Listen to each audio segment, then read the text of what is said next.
হাজারো ব্যথা বেদনার পরে ফিরে আসনি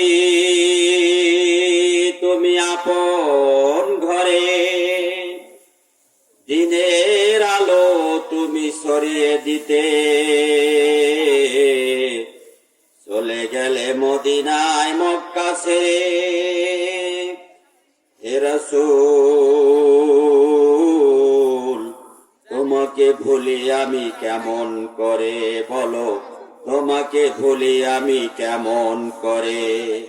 হাজারো ব্যথা বেদনার পরে ফিরে আসনি তুমি আপন ঘরে। দিনের আলো তুমি ছড়িয়ে দিতে চলে গেলে মদিনায় মক্কা ছেড়ে। হে রাসূল তোমাকে ভুলি আমি কেমন করে, বলো তোমাকে ভুলি আমি কেমন করে। খেয়ে না খেয়ে দিন প্রচারের কাজে নিজেকে দিয়েছ বিলিয়ে। তায়েফের কাফিরেরা চিনল না সে আলো, দুষ্ট ছেলেদের পিছু দিল লেলিয়ে। পাথরের আঘাতে ক্ষত বিক্ষত হয়ে সারা শরীর থেকে রক্ত ঝরে। হে রাসূল তোমাকে ভুলি আমি কেমন করে, বলো তোমাকে ভুলি আমি কেমন করে। হাজারো ব্যথা বেদনার পরে ফিরে আসনি তুমি আপন ঘরে। দিনের আলো তুমি ছড়িয়ে দিতে চলে গেলে মদিনায় মক্কা ছেড়ে। হে রাসূল তোমাকে ভুলি আমি কেমন করে, বলো তোমাকে ভুলি আমি কেমন করে। আল্লাহুম্মা আমিন। রব্বানা যালামনা আনফুসানা ওয়া ইল্লাম তাগফির লানা ওয়া তারহামনা লানাকুনান্না মিনাল খাসিরিন। আয় আল্লাহ তাআলা, পূর্ব ফাতিহা সামাজিক কবরস্থানের উন্নয়ন কল্পে আয়োজিত আজকের এই তাফসীরুল কোরআন মাহফিলের শুরুতে কয়েক মর্তবা দরুদ ও সালাম পেশ করে আমি গুনাহগার তোমার বান্দার বান্দীদেরকে নিয়ে দুখানি হাত উঁচু করে ধরেছি। মেহেরবানি করে আল্লাহ আজকের এই মাহফিলকে তুমি কবুল আর মঞ্জুর ফরমাও। আয় আল্লাহ তাআলা এর হাদিয়াটুকুন প্রিয় নবী মুহাম্মদুর রাসূলুল্লাহ সাল্লাল্লাহু আলাইহি ওয়াসাল্লাম যিনি সোনার মদিনায় শুয়ে আছেন তার রওজা মোবারকে পৌঁছিয়ে দাও। তিনি সহ তামাম পৃথিবীর মাটির নিচে যত আম্বিয়া আলাইহিমুস সালাম, সাহাবায়ে কেরাম, তাবিঈন, সিদ্দিকিন, সালেহিন, উলামায়ে কেরাম, মুমিন মুমিনাত, আয় আল্লাহ যারা ইন্তেকাল ফরমায়েছেন প্রত্যেকের আরওয়াহ পাকের উপর হাদিয়া পৌঁছিয়ে দাও। রাব্বির হামহুমা কামা রাব্বায়ানি সগীরা। আয় আল্লাহ কোরআনে কারীম সামনে নিয়ে একটি আয়াতে কারিমা তেলাওয়াত আনতে তোমার শাহী দরবারে দুখানি হাত উত্তোলন করেছি। মেহেরবানি করে কোরআনে কারীমের কথাগুলি সুস্পষ্ট জবানে উচ্চারণ করার তৌফিক দান করো। আয় আল্লাহ তাআলা এলাকার সকল মানুষের জন্য এটা নাজাতের ওসিলা হিসেবে কবুল করে নাও। কিয়ামতের কঠিনতম মুসিবতের দিনে, যেই দিন সূর্যের প্রচন্ড তাপ মানুষের মাথার অর্ধ হাত উপরে সূর্যের তাপ বিকিরণ করার কারণে নাকার কর্ণের ছিদ্র দিয়া এই মগজগুলি বাষ্পাকারে উড়িয়ে যাবে, ওই দিন এই মাহফিল আমাদের প্রত্যেকের নাজাতের ওসিলা বানাও। রাব্বির হামহুমা কামা রাব্বায়ানি সগীরা। সুবহান রাব্বিকা রাব্বিল ইজ্জাতি আম্মা ইয়াসিফুন ওয়া সালামুন আলাল মুরসালিন ওয়ালহামদুলিল্লাহি রাব্বিল আলামিন। ওয়াজআল আখিরা কালামিনা ইনদাল মাউতি লা ইলাহা ইল্লাল্লাহু মুহাম্মাদুর রাসূলুল্লাহ সাল্লাল্লাহু আলাইহি ওয়াসাল্লাম। সম্মানিত উপস্থিতি, আজকে আমরা এই মাহফিলে এসে খুশি না বেজার? সবাই বলতে হবে খুশি না বেজার? যারা খুশি আমরা একটু তাকবীর দিয়ে সহযোগিতা করব, যেন সকলে এসে প্যান্ডেলে বসে যায়। এজন্য একটা জোরে তাকবীর দিবেন। আপনাদের আমলনামায় 60 বছর নফল ইবাদতের সমপরিমাণ সওয়াব লেখা হবে। আল্লাহ পাক আমাদের এই সৌভাগ্য অর্জন করার তৌফিক দান করুক। সকলে বলি আমিন। জোরে একটা তাকবীর। লিল্লাহি তাকবীর, লিল্লাহি তাকবীর।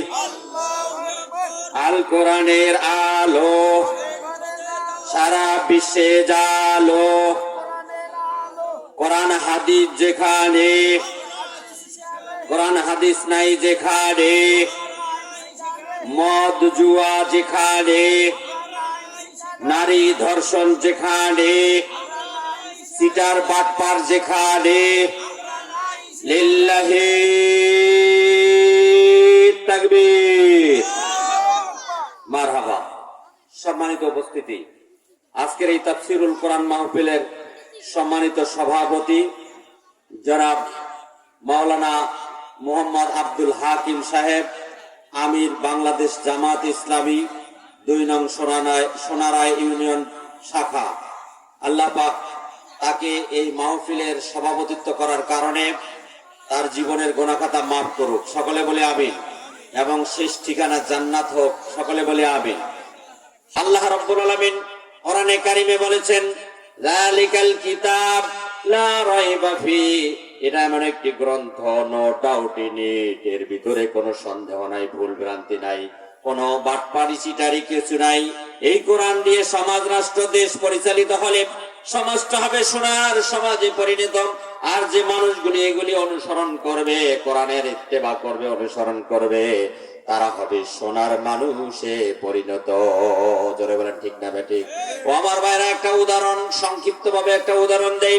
আমাদের প্রিয় নবী মুহাম্মদ রাসূলুল্লাহ সাল্লাল্লাহু আলাইহি সাল্লামের প্রিয় সাহাবী হযরত ওমর ইবনুল খাত্তাব রাদিয়াল্লাহু তাআলা আনহু ইসলাম গ্রহণের পূর্বে তিনি নিজে নাঙ্গা খোলা তরবারি নিয়ে রাসূলের কাল্লা কাটার জন্য, মাথা কাটার জন্য গিয়েছিলেন। আর সেই মানুষটা কোরআনের ছোঁয়ায় এসে, কোরআনের ছোঁয়া লেগে ওই মানুষটা এত উচ্চ মর্যাদা অর্জন করেছিলেন যে ইসলামের দ্বিতীয় খলিফা, the second caliph of Islam, ইসলামের দ্বিতীয় খলিফা হওয়ার সৌভাগ্য অর্জন করেছিলেন। জোরে বলেন ঠিক না বেঠিক?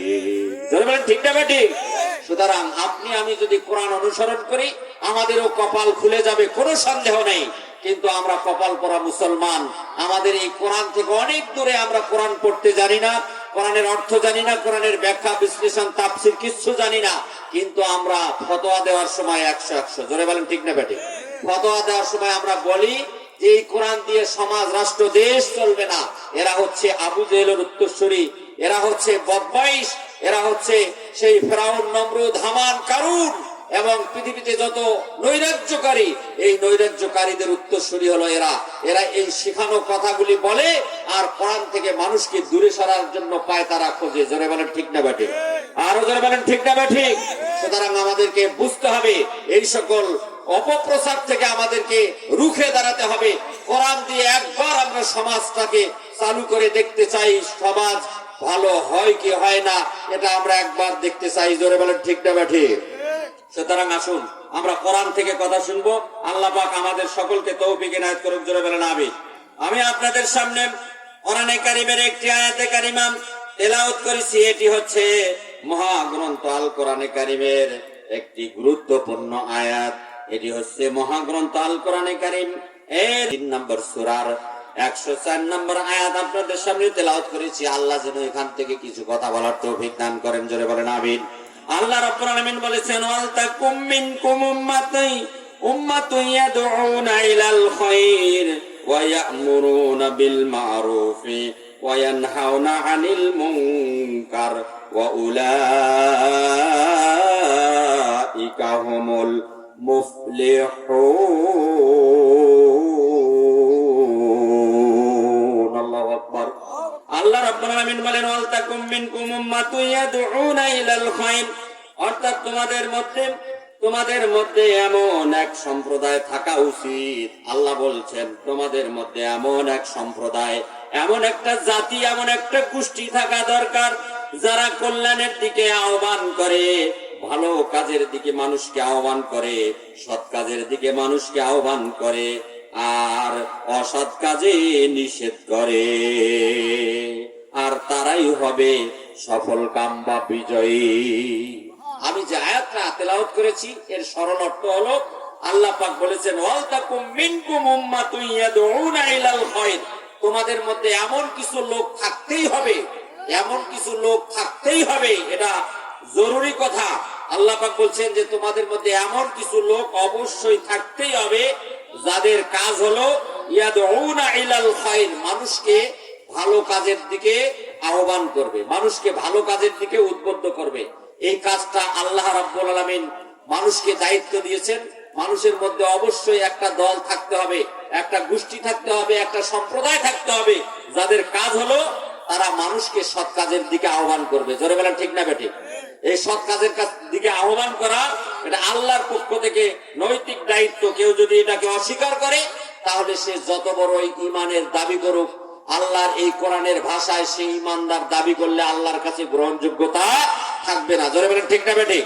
ও আমার ভাইরা, আল্লাহ পাক বলছেন ওয়ায়ামুরুনা বিল মারুফি ওয়া ইয়ানহাউনা আনিল মুনকার, ওই সকল মানুষের কাজ হলো যারা নাকি সমাজের মধ্যে একটা শ্রেণীর মানুষ থাকতে হবে যাদের দায়িত্ব হলো সৎ কাজে মানুষকে আহ্বান করবে, সৎ কাজের দিকে মানুষকে আহ্বান করবে, ডাকবে। আর ওয়ায়ামুরুনা বিল মারুফি ওয়া ইয়ানহাউনা আনিল মুনকার, এবং অসৎ কাজে মানুষকে বাধা প্রদান করবে। অসৎ কাজ থেকে মানুষকে ডেকে ডেকে ওদেরকে বিরত রাখবে, যে বলবে যে ভাই এগুলি অসৎ কাজ, এলে পাপাচার, এই কাজগুলি করলে তোমাদের ঠিকানা হবে জাহান্নাম, সুতরাং তোমরা এই জাহান্নামের কাজ করো না। এই দায়িত্ব এক শ্রেণীর লোকের তোমাদের মধ্যে অবশ্যই থাকতে হবে। জোরে বলেন ঠিক না বেঠিক? কিন্তু আজকে দুঃখ করে বলতে হয় এই দায়িত্ব পালন করা কিন্তু খুবই কঠিন। ঠিক না ভাই? ঠিক না? আজকে সাডুকর কিছু ব্যক্তি আছে যারা তারে নারে যাই করে করুক, দুনিয়ার ব্যাপারে 100-100, কিন্তু আখেরাতের ব্যাপারে তারা মনেই করে না যে আমাদের মৃত্যু হবে, মনেই করে না যে আমাদের হিসাব নিকাশ হবে, মনেই করে না যে এই পৃথিবীতে আমাদেরকে ছেড়ে পরকালীন জীবনে গিয়ে আল্লাহর কাছে জবাবদিহি করতে হবে। এরকম কোন দায়িত্বশীল ব্যক্তি, এরকম কোন ভালো মানুষের সংখ্যা অত্যন্ত নগণ্য, অত্যন্ত কম। জোরে বলেন ঠিক না বেঠিক? সুতরাং আসুন, এই জন্য আমাদেরকে দায়িত্ব পালন করতে হবে। আল্লাহ পাক বলছেন যে তোমাদের দায়িত্ব হলো একটা শ্রেণীর লোক তোমাদের মধ্যে অবশ্যই থাকতে হবে যারা মানুষকে সৎ কাজের জন্য আহ্বান করবে আর অসৎ কাজে মানুষদেরকে নিষেধ করবে। আর তাদের জন্য আল্লাহ পাক বলছেন ওয়া উলাইকা হুমুল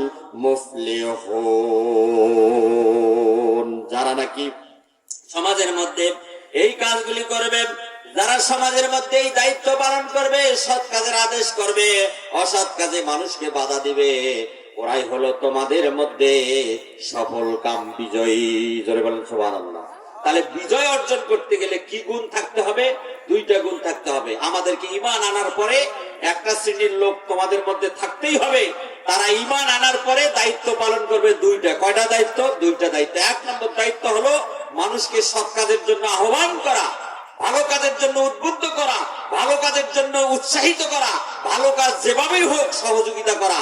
এটা হলো এক শ্রেণীর লোক থাকতেই হবে, এই দায়িত্ব পালন করতে হবে। এক নম্বর। দুই নম্বর দায়িত্ব হলো ওই ব্যক্তিকে পালন করতে হবে কি, যে অন্যায় কাজ থেকে জাতির লোকদেরকে বিরত রাখার জন্য তাদেরকে নির্দেশ দিতে হবে, তাদেরকে বলতে হবে এই অন্যায় কাজ কখনোই করা যাবে না, অন্যায় করতে গেলে তাদেরকে প্রতিহত করার জন্য চেষ্টা করতে হবে। জোরে বলেন ঠিক না বেঠিক? আমার ভাইরা, এই বিষয়ে আল্লাহ রাসূল একটা হাদিস বলেছেন। হাদিসটা হলো আল্লাহ রাসূল বলেছেন মান রাআ মিনকুম মুনকারান ফালইউগাইর বিয়াদিহি ফালাম ইয়াস্তাতিফা বিকলবিহি ফাবি লিসানিহি ফালাম ইয়াস্তাতিফা বিকলবিহি ওয়া যালিকা আদআফুল ঈমান। আল্লাহ রাসূল বলেছেন তোমাদের সামনে যখন কোন অন্যায় কাজ হতে দেখবে তখন তোমাদের এক নম্বর দায়িত্ব হলো তোমার হাত দিয়ে তুমি এই অন্যায়টাকে প্রতিহত করবে, অন্যায়টাকে বিরত করে দিবে, অন্যায়টাকে বন্ধ করতে হবে। এটা হলো এক নম্বর দায়িত্ব যারা ক্ষমতায় থাকবে তাদের দায়িত্ব হলো অন্যায়কে প্রতিহত করা, অন্যায়কে নষ্ট করে দেয়া। এটা 1 নম্বর দায়িত্ব। 2 নম্বর দায়িত্ব হলো ওই সকল ব্যক্তির মধ্যে তারা যদি হাত দিয়ে প্রতিহত করতে না পারে, ক্ষমতা দিয়া যদি প্রতিহত করতে না পারে, 2 নম্বর দায়িত্ব হলো তাকে মুখ দিয়া বলতে হবে যে এগুলি অন্যায়। ফালামিয়াস্তাতে এই কথা বলতে গিয়া যদি জুলুম, নির্যাতন, কোন প্রকার হত্যা, নির্যাতন, জুলুম, ফাঁসির মঞ্চ, কেস, মামলা, হামলা ইত্যাদি যদি কোন মানুষের মধ্যে আসে, কাফির মুশরিকদের পক্ষ থেকে যদি ঝড়ঝাপটা, জুলুম, নির্যাতন আসে, তাহলে ওই ব্যক্তিকে কি করতে হবে? ওই ব্যক্তিকে 3 নম্বর ভূমিকা রাখতে হবে। ফালাম ইয়াস্তাতে ফাবে কলবিহি ওয়া যালিকা আদাফুল ঈমান। আল্লাহ রাসূল বলছেন 3 নম্বর ভূমিকা হলো তাকে এই অন্যায় থেকে বিরত রাখার জন্য মুখ দিয়া না পারলে অন্তর দিয়া তাকে ঘৃণা করতে হবে, অন্তর দিয়া তাকে ঘৃণা করতে হবে। এটা হলো নৈতিক দায়িত্ব একজন ইমানদার ব্যক্তির জন্য। জোরে বলেন ঠিক না বেটি? সম্মানিত ভাইরা, এই জন্য আমাদেরকে এই দায়িত্ব পালন করতে হবে। ও আমার ভাইরা, যারা এরকম করবে, আল্লাহর ভাষায় আল্লাহ রাব্বুল আলামিন বলেছেন ওয়াউলাইকা হুমুল মুফলিহুন। আল্লাহ বলেছেন যারা এই দায়িত্ব 2টা পালন করবে, সৎ কাজের আদেশ করবে, অসৎ কাজে বাধা দিবে, আর জাতির লোকদেরকে সৎ কাজের জন্য উদ্বুদ্ধ করবে, অসৎ কাজে বাধা দিয়া তাদেরকে বিরত রাখবে, এই 2টা দায়িত্ব যারা পালন করবে, আল্লাহ বলেছেন ওয়াউলাইকা হুমুল মুফলিহুন, ওরাই হলো তোমাদের মধ্যে সফল কাম বিজয়ী, ওরাই হচ্ছে সফল কাম, ওরাই হচ্ছে বিজয়ী, ওরাই হচ্ছে লাভবান। জোরে বলেন সুবহানাল্লাহ, আর জোরে বলেন সুবহানাল্লাহ। ও আমার ভাইরা, আল্লাহ রাব্বুল আলামিন এই জন্য বলেছেন ওয়া'আদাল্লাহুল্লাযীনা আমানু মিনকুম ওয়া আমিলুস সালিহাতি লা ইস্তাখলিফান্নাহুম ফিল আরদি কামা ইস্তাখলাফাল্লাযীনা মিন ক্বাবলিহিম। আল্লাহ রাব্বুল আলামিন বলেন যারা এই আমলে স্থলে করবে, তোমাদের মধ্যে ঈমান আনার পরে ভালো কাজ যারা করবে, তাদের জন্য আমি আল্লাহ ওয়াদা করতেছি, আল্লাহ পাক ওয়াদা করতেছেন ওয়াদাল্লাহুল্লাযীনা আমানু মিনকুম, আমি আল্লাহ তোমাদের জন্য ওয়াদা করতেছি, তোমাদের মধ্যে যারা ঈমান আনবে এবং আমলে স্থলে করবে, ভালো কাজ করবে, ভালো কিছু মানুষের জন্য কল্যাণের দিকে আহ্বান করবে, ভালো কাজ করবে, লা ইস্তাখলিফান্নাহুম ফিল আরদ, আল্লাহ পাক বলেন জমিনের মধ্যে আমি আল্লাহ তাদেরকে নেতৃত্বের আসনে আসীন করে দিব, তাদেরকে আমি রাষ্ট্রীয় ক্ষমতা, রাষ্ট্র পরিচালনা করার জন্য সুযোগ করে দেব। জোরে বলেন সুবহানাল্লাহ। সম্মানিত ভাইরা, এই জন্য লা ইস্তাখলিফান্নাহুম ফিল আরদ, জমিনের মধ্যে রাষ্ট্র ক্ষমতা পাইতে গেলে, রাষ্ট্র পরিচালনার দায়িত্ব পালন করতে গেলে আমাদেরকে অবশ্যই ভালো কাজগুলি করতে হবে। আল্লাহ পাক আমাদেরকে ভালো কাজ করার তৌফিক দান করুক। জোরে বলেন আমিন, আরো জোরে বলেন আমিন। ও আমার ভাইরা, এই জন্য ভালো কাজ আমাদেরকে করতে হবে। আল্লাহ পাক বলছেন কামাস্তাখলাফাল্লাযীনা মিন ক্বাবলিকুম, ইতিপূর্বে যারা এরকম ভালো কাজ করেছিল আমি তাদেরকেও রাষ্ট্রীয় ক্ষমতা দিয়েছিলাম। ওয়ালা ইউমাক্কিনান্না লাহুম দীনাহুমুল্লাযী ইরতাদা লাহুম ওয়ালা ইউবাদদিলান্নাহুম মিন বাদি খাউফিহিম আমনা। প্রিয় ভাইরা আমার, আল্লাহ রাব্বুল আলামিন বলেছেন ওয়াল্লাযীনা আমানু ওয়া আমিলুস সালিহাতি সানুদখিলুহুম জান্নাতিন তাজরি মিন তাহতিহাল আনহারু খালিদিনা ফিহা আবাদা লাহুম ফিহা আজওয়াজুম মুতাহহারাতুন ওয়া নুদখিলুহুম জিল্লান যালিলা। আল্লাহ রাব্বুল আলামিন বলেন ওয়াল্লাযীনা আমানু, যারা নাকি ঈমান আনবে, ওয়া আমিলুস সালিহাত, আর ঈমান আনার পরে যারা ভালো কাজ করবে, সানুদখিলুহুম জান্নাতিন তাজরি মিন তাহতিহাল আনহার, আল্লাহ পাক বলেন অচিরে আমি তাদেরকে এমন জান্নাতের মধ্যে প্রবেশ করাবো যে জান্নাতের তলদেশ দিয়ে ঝর্ণা দ্বারা প্রবাহিত। জোরে বলেন সুবহানাল্লাহ। জান্নাতে যাওয়ার জন্য ভালো আমল ছাড়া আর কোনো উপায় নাই। আল্লাহ পাক বলছেন যারা ঈমান আনবে এবং আমলের ছলে করবে, সানুদখিলুহুম জান্নাতিন তাজরি মিন তাহতিহাল আনহার, অচিরেই আমি আল্লাহ তাদেরকে জান্নাতে প্রবেশ করাবো যে জান্নাতের তলদেশ দিয়ে ঝর্ণা প্রবাহিত। আমরা সকলেই সেই জান্নাতে যাওয়ার জন্য আশা পোষণ করি। আল্লাহ পাক কবুল করুক। জোরে বলেন আমিন। আরো জোরে বলে আমিন। আল্লাহ রাব্বুল আলামিন বলেন খালিদিনা ফিহা আবাদা, যারা নাকি ঈমান আনবে আমলের ছলে করবে, আমি আল্লাহ রাব্বুল আলামিন তাদেরকে ওই জান্নাতে প্রবেশ করাবো। সেই জান্নাতে তারা চিরস্থায়ী হয়ে যাবে। ওই জান্নাত থেকে বের হওয়ার কোনো সুযোগ আর নেই। তাদেরকে ওই জান্নাতে আল্লাহ চিরস্থায়ী হিসেবে কবুল করবেন। খালিদিনা ফিহা আবাদা। শুধু তাই নয়, জান্নাতে শুধু দিবেন না, লাহুম ফিহা আজওয়াজুম মুতাহহারাতুন ওয়া নুদখিলুহুম জিল্লান জালিলা। আল্লাহ পাক বলেন ওই সকল বান্দাদেরকে আমি জান্নাত দেওয়ার পর জান্নাতের মধ্যে তাদের জন্য সঙ্গী সাথী হিসাবে স্ত্রী দেব, পুত পবিত্র স্ত্রী তাদেরকে দান করব, পুত পবিত্র সঙ্গিনী থাকবে। আমার ভাইরা, জান্নাতের বর্ণনায় বলা হয়েছে একজন থার্ড ক্লাস তৃতীয় শ্রেণীর জান্নাতি যারা হবে তাদের জন্য কম পক্ষে হলেও ৭২ জন হুর তাদের সেবিকা হিসেবে দায়িত্ব পালন করবে। ৭২ জন তাদের এই পুত পবিত্র স্ত্রী থাকবে, নার্সের দায়িত্ব পালন করবে। আর যারা ফার্স্ট ক্লাস হবে আরো বেশি তাদেরকে দেয়া হবে। সেকেন্ড ক্লাস যারা হবে তাদেরকেও দেয়া হবে। ভাইরা আমার, তাহলে বুঝতে হবে যারা ভালো আমল করে জান্নাতে যেতে পারবে তাদের জন্য গুড লাক, তাদের জন্য সৌভাগ্য, তাদের জন্য কপাল খুলে যাবে। আর পক্ষান্তরে যারা আমল বদ করবে, খারাপ আমল করবে, অন্যায় অবিচার জুলুম নির্যাতন, মানুষের প্রতি হামলা মামলা জুলুম নির্যাতন করবে, অন্যায় ভাবে সাক্ষী দেয়া মানুষকে কোর্ট কাছারির মধ্য দিয়া তাদেরকে ফাঁসির মঞ্চে ঝুলাবে। এরকম অন্যায়ের সাথে যারা জড়িত থাকবে, ব্যভিচারের সাথে যারা জড়িত থাকবে, সুদ ঘুষ ব্যভিচার অন্যায় অশ্লীলতা বেহায়াপনা গালিগালাজ ইত্যাদির মধ্য দিয়া যারা নিজের জীবনকে পরিচালিত করবে, এরা হলো কাফির, মুশরিক এবং বেঈমান। এই বেঈমানদের ঠিকানা হবে জাহান্নাম।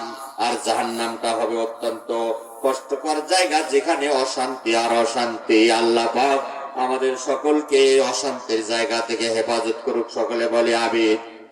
আরো জোরে বলে আমিন। সম্মানিত ভাইরা, এই জন্য আসুন আমাদেরকে এই অন্যায় কাজ থেকে আমাদেরকে বিরত থাকতে হবে। অন্যায় কাজ থেকে যদি বিরত থাকতে পারি, আল্লাহর পক্ষ থেকে আমাদের জন্য অফুরন্ত শান্তির ব্যবস্থা ওই জান্নাতের মধ্যে দিয়ে দেওয়া হবে। আল্লাহ পাক মেসেজ দিয়েছেন, ওয়াল মুমিনুনা ওয়াল মুমিনাতু বা'দুহুম আউলিয়াউ বা'দিন ইয়ামুরুনা বিল মা'রুফি ওয়া ইয়ানহাউনা আনিল মুনকারি ওয়া ইউকিমুনাস সালাতা ওয়া ইউতুনাজ যাকাতা ওয়া ইউতিউনাল্লাহা ওয়া রাসূলাহু উলাইকা সায়ারহামুহুমুল্লাহ ইন্নাল্লাহা আজিজুন হাকীম। আমার আল্লাহ রাব্বুল আলামিন বলেন ওয়াল মুমিনুনা ওয়াল মুমিনাত, যারা নাকি মুমিন পুরুষ আর মুমিন মহিলাগণ একে অপরের বন্ধু বান্ধব, তারা সৎ কাজের প্রতি আদেশ দেয়, মন্দ কাজ হতে নিষেধ করে, সালাত কায়েম করে, যাকাত প্রদান করে এবং আল্লাহ ও তার রাসূলের অনুসরণ করে, অচিরে আল্লাহ পাক তাদের প্রতি দয়া প্রদর্শন করবেন। নিশ্চয় আল্লাহ পরাক্রমশালী ও বিজ্ঞানময়। সম্মানিত ভাইরা, এই জন্য মোমেন পুরুষ আর মোমেন মহিলা এরা পরস্পর বন্ধু হবে। আখিরাতের আদালতে এরা কোন শাস্তি থেকে বেঁচে যাবে এবং জান্নাত হবে ঠিকানা। জান্নাতে তারা পরস্পরের বন্ধু হয়ে যাবে। আসুন আমরা সেই জান্নাত যাওয়ার জন্য আমল করে আল্লাহ পাক তৌফিক দান করুক। জোরে বলে আমিন। আর জোরে বলে আমিন। সম্মানিত ভাইরা, অনেক কথা, কিন্তু সময় স্বল্পতার কারণে বলা আসলেই ঠিক নয়। সেই জন্য আমি ক্ষমা প্রার্থী। আমার নির্ধারিত সময় সাপেক্ষে শেষ করছি। আল্লাহ পাক যতটুকু কথা বলাইলেন এটি আমল করার তৌফিক দান করুক। আমরা এমন কথা বলবো না, এমন কাজ করব না, সেটা বক্তা হোক, মাওলানা হোক, হাফেজ হোক, কারি হোক, আর ডিসিএসপি যাই হোক, যদি কথা বলে আর সেটা যদি পালন না করে তাহলে তার জন্য শাস্তি হবে দ্বিগুণ। আল্লাহ পাক আমাদের সকলকে এই কথাগুলি আমল করার তৌফিক দান করুক। আল্লাহ বলেছেন, যারা তোমরা যা বলো তা যদি পালন না করো তাহলে সে কথা বলো কেন। তাই আসুন, আজকে বক্তার জন্য মেসেজ, যারা বক্তা হওয়ার পরে ভালো কথা বলবে এবং নিজে আমল করবে না, তাদের জন্য জাহান্নামের কেসি দিয়ে তাদের জিহ্বা কেটে দেওয়া হবে। তাই আজকে সতর্ক, যারা বক্তা নামের কলঙ্ক, যারা হয়তো এরকম সুযোগ গ্রহণ করে বক্তৃতা দেয় কিন্তু আসলে পালন করে না, তাদের হুঁশিয়ারি সংকেত এই হাদিসটার দিকে তাদেরকে লক্ষ্য রাখতে হবে। যা বলি তা যেন পালন করি। আল্লাহ পাক আমাদের সকলকে তৌফিক দান করুক। ওমা তৌফিক ইল্লা বিল্লাহ। আসসালামু আলাইকুম ওয়া রাহমাতুল্লাহি ওয়া বারাকাতুহু।